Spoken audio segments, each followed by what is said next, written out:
Hi guys! Today video guys, nagluto ako ng palak paneer. Ayan, prenay ko muna yung paneer. Now, I already sprinkle with this coriander.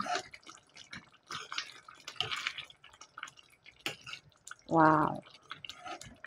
Looks yummy and healthy. It's a palak paneer. The paneer is not baked because I fry before I cook it. It's done for lunch. With chapati and brown rice.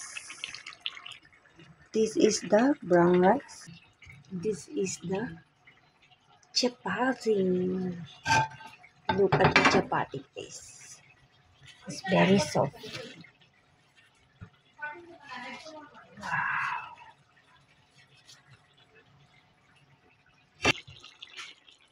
Now it's ready. The lunch. Wow. Wow.